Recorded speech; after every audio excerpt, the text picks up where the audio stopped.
네, 잘 쉬셨죠? 계속해서 2교시 수업을 시작하도록 하겠습니다.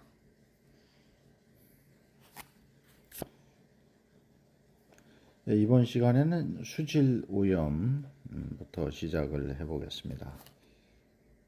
네, 수질 오염, 워터 폴루션이라고 하는데요. 우리나라의 물 관리 정책부터 한번 살펴보도록 하죠. 우리나라의 그 물관리 정책은 수자원 확보 정책과 물환경 정책 그리고 물 오염 총량 관리 이렇게 세 가지로 크게 나눌 수가 있습니다. 먼저 우리나라의 수자원 확보 정책을 보면 전국의 그 연평균 수자원 양은 약 1140억 평방미터가 이렇게 돼 있어요. 입방미터죠. 이 중 증발과 지하 침투가 478억이고 하천으로 대부분 유입되어서 유출되는 양이 662억인데 대부분 집중 강우, 홍수 이런 것 때문에 이제 유출돼 버리는 그런 현상을 우리가 볼 수 있죠. 2007년도 기준으로 했을 때 전국의 수자원 이용량은 153억 입방미터 정도로 돼 있고 강변 여가수 개발과 지하수 관정 등이 설치는 돼 있지만 관리 소홀이라든가 토사 유입 그리고 매몰 이런 것으로 인해서 저수량이 감소되고 그래서 물 부족 현상이 더 심해지고 있는 그런 실정이라고 보면 되겠어요. 옛날에는 우리나라가 금수강산이다. 네, 물도 좋고 강도 좋고 산도 좋고 이래서 금수강산이라는 말을 우리가 썼었는데 지금은 여러 가지 그 환경 근대화로 인해서 물 부족 현상이 심화되고 있다. 옛날 같으면은 사 먹는 물, 샘물이죠. 요즘 말로 보면은 이 먹는 샘물이라고 하는데 이 먹는 샘물은 상상도 못했었어요. 사 먹는다는 걸. 그러나 지금은 뭐 흔하게 우리가 물을 사 먹고 있지 않습니까? 다음은 이제 물 환경 정책을 한번 보겠습니다.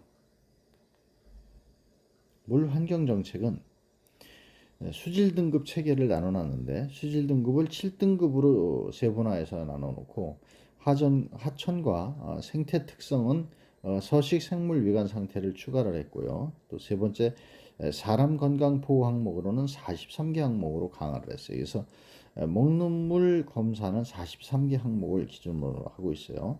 그 다음에 네 번째는 유해물질 40종으로 이렇게 확대를 했고 이 먹는 물 검사 이 먹는물 검사법에 의해서 우리가 먹는물 검사를 하는데 샘물이나 이런 것들을 먹는물 검사로 검사를 해서 허가받아서 팔도록 되어 있거든요. 이 먹는물 검사도 바로 우리 그 임상병의사들이 검사를 하고 있다. 이렇게 보시면 되겠습니다.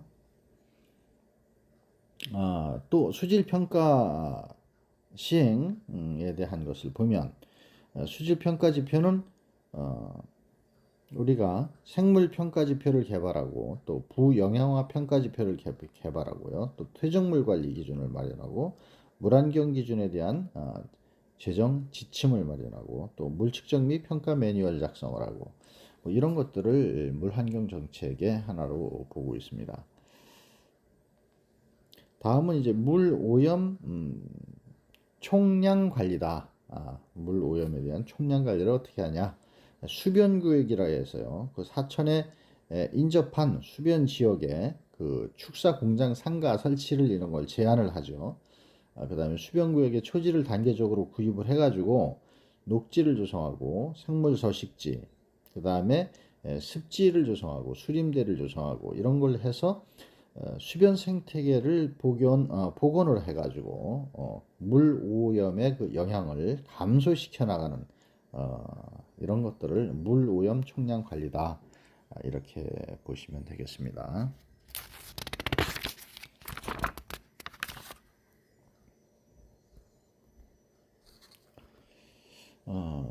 또 호소 수질 보전 대책이라고 있어요. 호소 수질 보전 대책은 또 어떻게 하느냐? 환경부는 그 호소별로 그 특성에 적합한 수질 및 그 생태계 보전 대책을 수립을 해가지고 일일 그 30만 톤 이상의 그 원수를 취수하는 호소, 네, 그 다음에 동식물의 서식지 도래지거나 생물 다양성이 풍부하여 보존할 필요가 있다고 인정하는 그런 호소를 비롯해서 이런 것들을 조사 측정, 매년 매 3년마다 측정을 하는 조사를 하고 이런 것들을 실시를 하고 있습니다. 다음은 이제 수질 오염의 정의인데, 그 수질 오염이란 무엇이냐? 수질 오염의 특징을 보면 대도시나 이제 공업도시 하천 오염도가 매우 높아지고 있죠. 또 오염 물질의 종류가 다양하고 또 복잡해지고 있어요. 그리고 오염이 정차로 지방으로 확대해요. 도시에서 이제 지방으로도 확대가 돼가고 있고요. 또 해역 오염이 또 증가를 하고 있고, 또 점 오염원이라든가 또 비점 오염원이라든가 이런 것들이 이제 발생하고 있는 그런 실정입니다.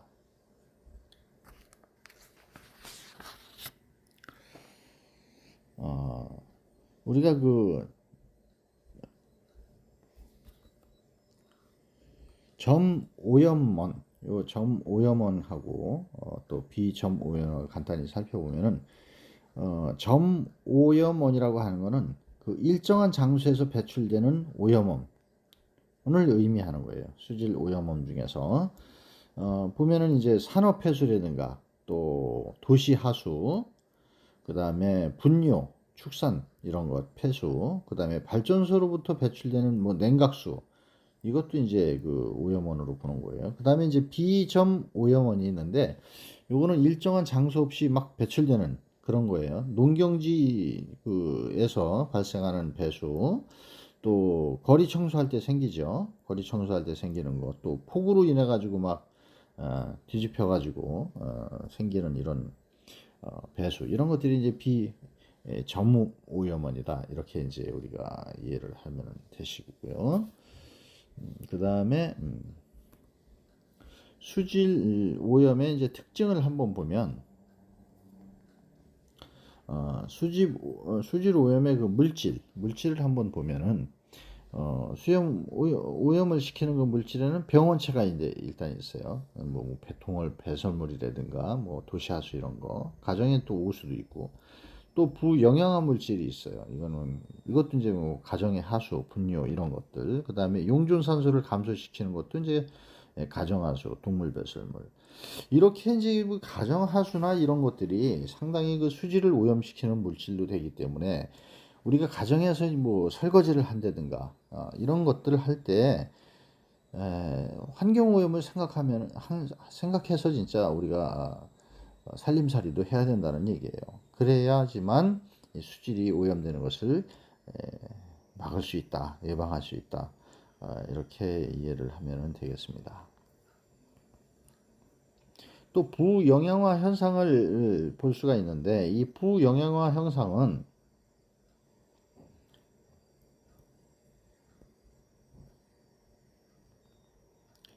부영양화 현상을 보면은 가정하수, 도시하수, 공장 폐수 이런 것들이 이제 부영양화를 바로 초래를 하는데, 조류나 동식물, 플랑크톤 또 수생식물이 과도하게 번식되면은 또 이런 것들도 수화 현상을 초래해서 용존 산소가 또 부족하게 돼 가지고 악취가 난다든가 물의 이온 가치를 또 떨어뜨리게 되죠.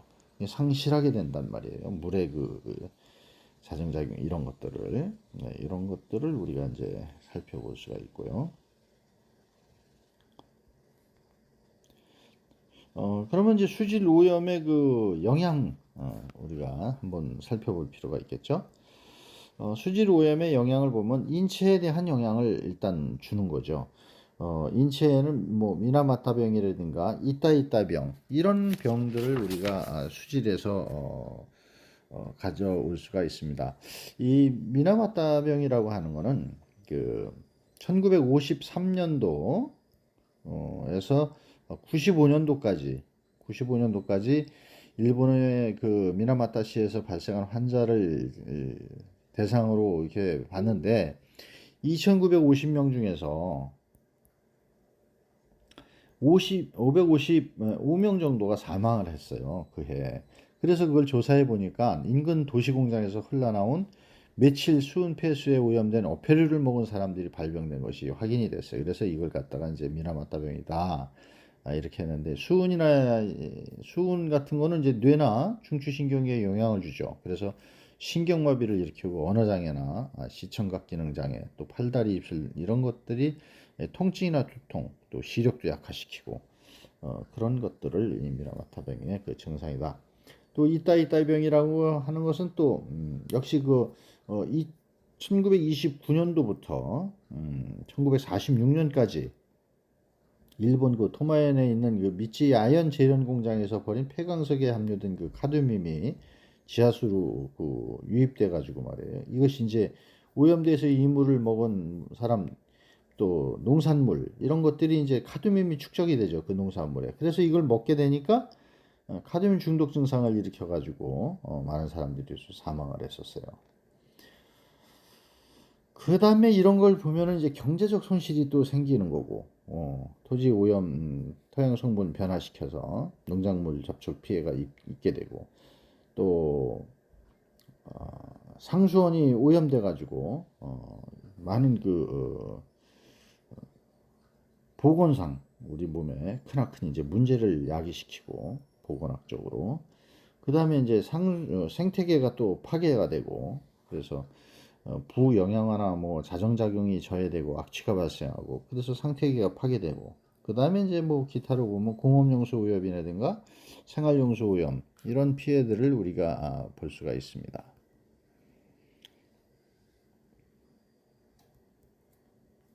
다음은 이제 수질 오염의 그 지표를 한번 살펴보면은 이화학적 수질 오염 지표가 있고요. 생물학적 수질 오염 지표 이렇게 두 가지로 나누는데, 그 우선 이제 이화학적 그 수질 오염 지표를 보면은 수소이온으로 pH죠. 그 다음에 이제 DO라고 해서 용존산소고, 그 다음에 BOD라고 해갖고 그 생물학적 산소 요구량, 그 다음에 COD라고 해서 화학적 산소 요구량, 그 다음에 이제 부유 고용물이나 탁도 색도, 그 다음에 냄새 맛, 질소, 음이온, 계면 활성제, 염화물, 중금속 이런 것들이 이제 이화학적으로 오염되어 있으면은 수질 오염의 지표로 볼 수 있고요. 생물학적으로는 이제 미생물이에요. 보통 일반 세균이라든가 대장균 이런 것들을 우리가 이제 볼 수가 있고, 그 다음에 저소 생물, 그 다음에 어류나 조류 이런 것들이 의해서 생물학적으로 수질 오염의 그 지표를 우리가 관찰할 수가 있다. 이렇게 보시면 되겠습니다.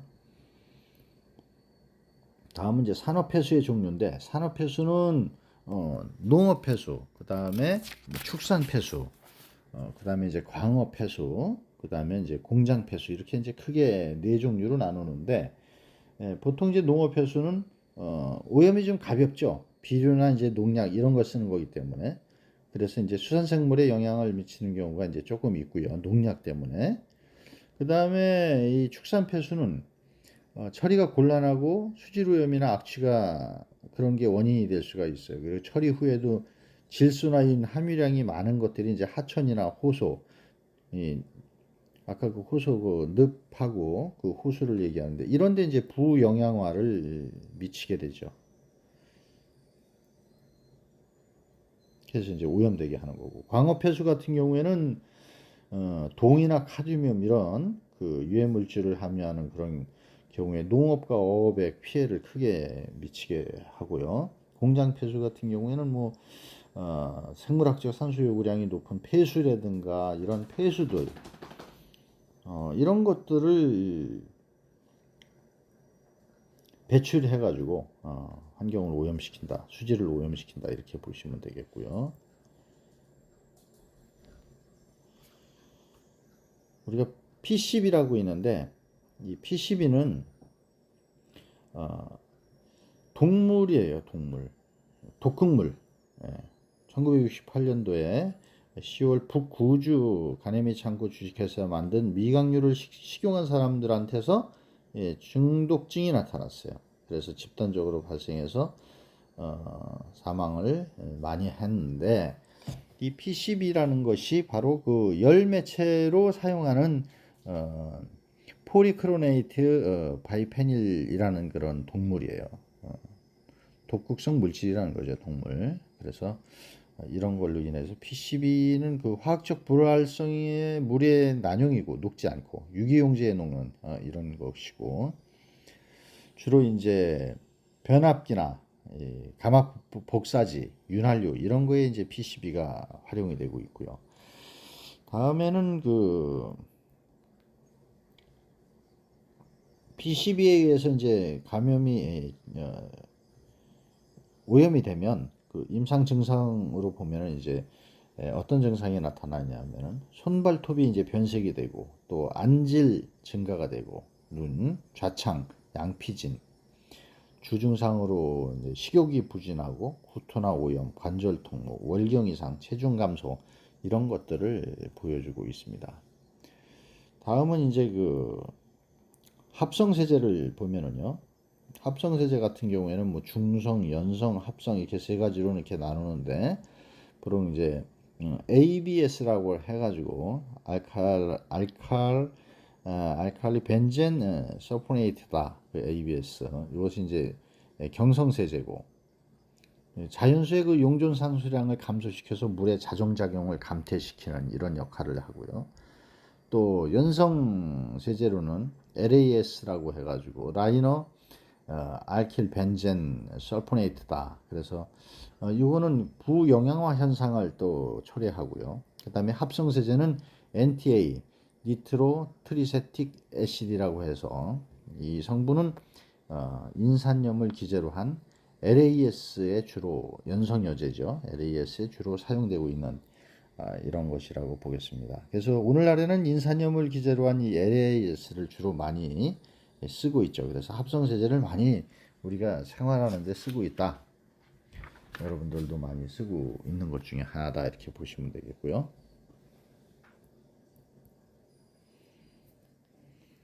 다음은 산업폐수 처리예요. 이 산업폐수를 그러면 어떻게 처리를 해야 되냐? 동식물의 유기물에 의한 오염은 도시 하수와 같은 생물학적 처리 방법에 의해서 이제 처리를 할 수가 있고, 두 번째로는 화학적 유해 물질은 분해하거나 무해하거나 흡착하거나 침강 등의 방법으로 제거를 하는 이런 방법을 사용을 한다. 이렇게 이해를 하시면 되겠습니다. 그 다음에 하수의 그 3차 처리 방법이 있는데, 이 하수의 3차 처리는 비교적 간단한 물리적 처리를 이제 1차 처리라고 하고, 그 다음에 생물학적 처리를 또 2차 처리라고 이렇게 부릅니다.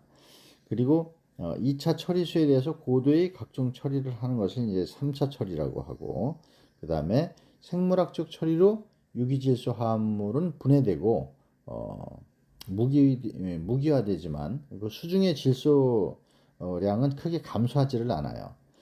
인의 경우도 마찬가지로 질소나 인은 물의 그 부영양화의 그 원인 물질이 되기 때문에 우리가 이런 거를 처리할 때 상당히 그 수질 오염이 하수 처리를 하는 데 있어서 조심해야 된다, 유의해야 된다, 이렇게 이제 이해를 하시면 되겠습니다.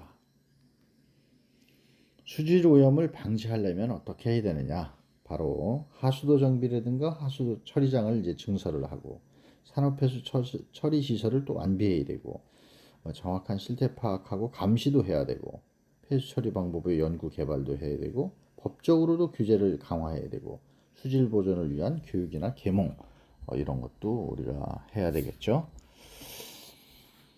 네, 다음은 소음과 진동에 대해서 한번 또 알아보도록 하겠습니다. 자, 소음. 소음이라는 건 노이즈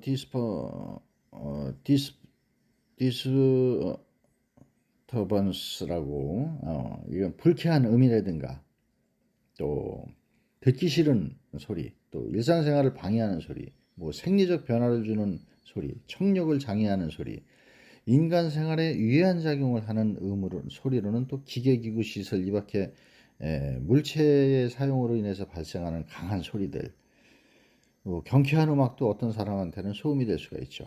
주관적인 차이에 따라서. 그래서 소음은 발생 원인에 따라서 이렇게 크게 나누는데, 우리가 소음 측정을 쓸 때 그 단위를 보면 주파수라든가 또 가청 음역, 일상 회화 음역, 초음파 이렇게 소음을 우리가 측정하는 단위를 볼 수 있거든요. 이거를 보면은 주파수는 매 초당 음의 진동 횟수를 주파수라고 해요. 헤르츠나 뭐 사이클 이렇게 표시하죠. 또 가청 음역이라는 거는 인간이 우리가 소리로 감지할 수 있는 음역인데 16에서 2만 헤르츠 음역대를 얘기하고, 우리가 일상 회화 음악, 일상적으로 얘기를 할 때는 250에서 3000 헤르츠의 범위다. 또 초음파라는 거는 2만 헤르츠 이상의 그 소리를 우리가 초음파다 이렇게 얘기를 하죠. 소음에 대해서 그 기준이나 측정, 이 부분에 대해서 한번 또 살펴보도록 하겠습니다. 실내 소음 기준은 도표를 보시면은 아시겠지만, 도표는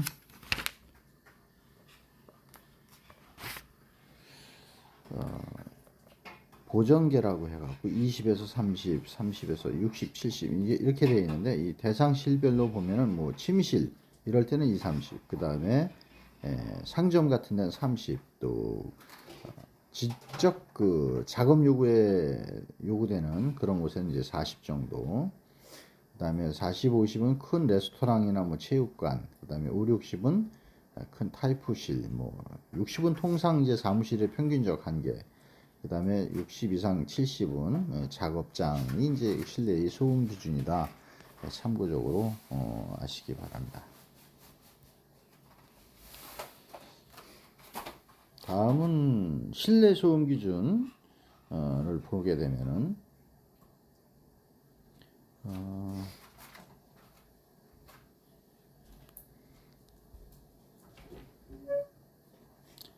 다음은 이제 소음성 난청에 대해서 한번 보죠. 소음성 난청은 인체가 강력한 소음에 일시적으로 노출된 직후에는 어느 정도 청력 손실이 발생하지만 시간이 경과하면서 점차 회복이 되죠.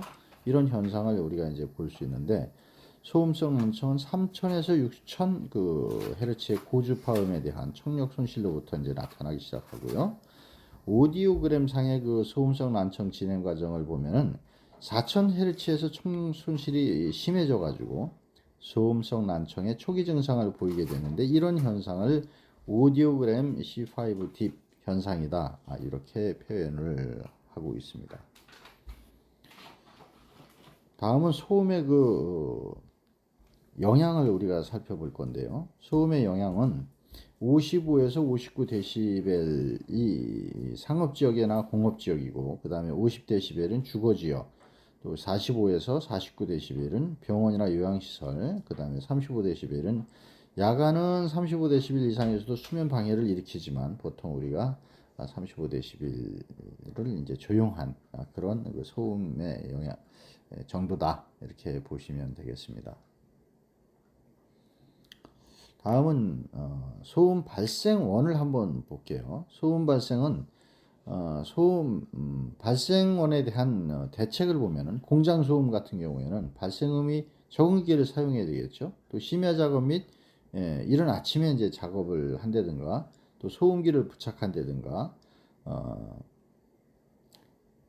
어, 심야 작업이나 이른 아침에 작업하는 것은 이제 억제, 조용할 때 작업하는 건 이제 억제해야 되겠고, 그 다음에 이제 배출 허용 기준 설정 이런 것들이 이제 필요하다고 볼 수가 있어요.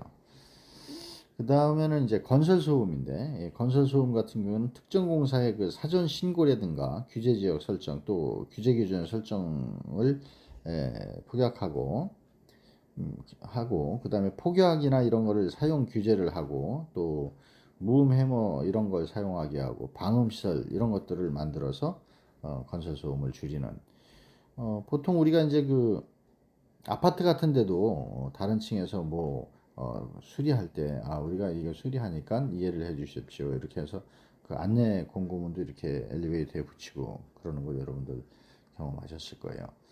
그 다음에는 이제 그 교통소음이 있어요. 교통소음. 이 교통소음은 자동차에 소음기를 부착하는 경우, 또 속도를 제한하고, 또 경적 같은 걸 울리지 못하게 제한하고, 뭐 이런 것들을 이제 규제하고 지정하는 것이 이제 필요하죠. 다음은 소음 확산에 대한 그런 그 방지 대책. 예. 그런 이 당장 담장이나 이런 걸 설치하고, 또 차음벽 이런 거 흡음재 사용 이런 거 많이 하죠. 그 다음에 이제 공장 같은 거는 공업 단지로 이전을 시키고, 그 다음에 지형을 이용한 공장을 배치하고, 또 영세 공장이나 이런 거는 이제 방음 같은 거 구역 내로 일괄 격리를 시킨다든가 이런 조치를 이제 할 필요가 있죠. 그 밖에 대책으로는 보통 소음 피해자의 그 관리를 어떻게 할 것이냐, 또 도시계획은 어떻게 할 것이냐, 소음 방지에 대한 지도교육은 어떻게 할 것이냐, 법적 규제 이런 것들이 필요하다. 이런 대책을 강구해서 할 필요가 있다. 다음은 이제 진동입니다. 진동도 또 소음 못지않게 그 환경 저해 요소인데, 진동 같은 경우는 뭐 기계나 기구나 뭐 어떤 그 물체를 사용할 때 그 강한 흔들림을 이제 진동이라고 우리가 얘기를 하잖아요. 이럴 때는 이제 공장 진동이라든가 뭐 건설 진동, 교통 이런 것들이 이제 진동에 속하는데, 보통 그 평가 진동 레벨이 60dB 이하가 되도록 이제 규정을 하고 있어요. 60dB 이하. 극소 진동이 있고 전신 진동이 있고, 이렇게 두 가지로 분류를 해서 볼 수가 있는데, 우리가 차감공 있죠. 그 밑에 굴 같은 거 뚫는 거, 또 연마, 뭐 돌 같은 거 이렇게 쇠 같은 거 가는 거, 벌목, 토건 이런 등에서 진동이 그 상지를 거쳐서 신체 구간으로 이제 전파가 되죠. 팔을 거쳐서 신체 구간으로. 또 지관줄 부분에서는 전달률이 약해지지만 도리어 증폭되는 경우도 있고요. 또 레노이병과 관절 장애 이런 것들을 우리가 국소 진동을 통해서 이제 느끼게 되고, 전신 진동 같은 경우에는 교통기관의 그 승무원이나 또 기준기 같은 거 하는 거 운전공, 또 발전기 조작하는 그런 사람들, 이런 진동이 전신적으로 와닿기 때문에 적용을 받는 거죠. 작용을 받는 거죠. 그 다음에 이렇게 되면 이제 위장 하수라든가 내장, 또 여자 생리 이상, 또 두통, 뭐 구통, 뭐 이런 것을 일으키는 그런 현상을 우리가 볼 수 있습니다. 여러분들 지금까지 환경 보전에 있어서 소음과 진동에 대한 학습을 했습니다. 우리 환경에 미치는 영향, 뭐 소음과 진동뿐만이 아니라 우리가 아까 봤던 그런 그 수질, 또 대기 이런 환경들이 우리에게 그 생활에 굉장히 밀접한 관계를 가지고 있는 것이 사실입니다. 이런 부분들에 대해서 다시 한번 경각심을 가지고 생태계를 보존하고 자연을 지켜가면서 우리가 생활을 해야 되지 않을까, 이렇게 생각을 하면서 환경 보존에 대한 수업을 마치도록 하겠습니다. 긴 시간 동안 여러분들 온라인 수업 받으시느라 수고들 많으셨습니다. 이어서 문제풀이 퀴즈 뒷장에 이제 있는데, 이 부분하고 그다음에 이제 과제 부분들을 여러분들에게 과제로 내드릴 테니까 그걸 풀어서 또 제출해 주시기 바랍니다. 수고하셨습니다. 다음 시간에 또 만나기로 해요. 한 주일 동안 잘 건강하게 지내시고 다음 주에 뵙겠습니다. 감사합니다.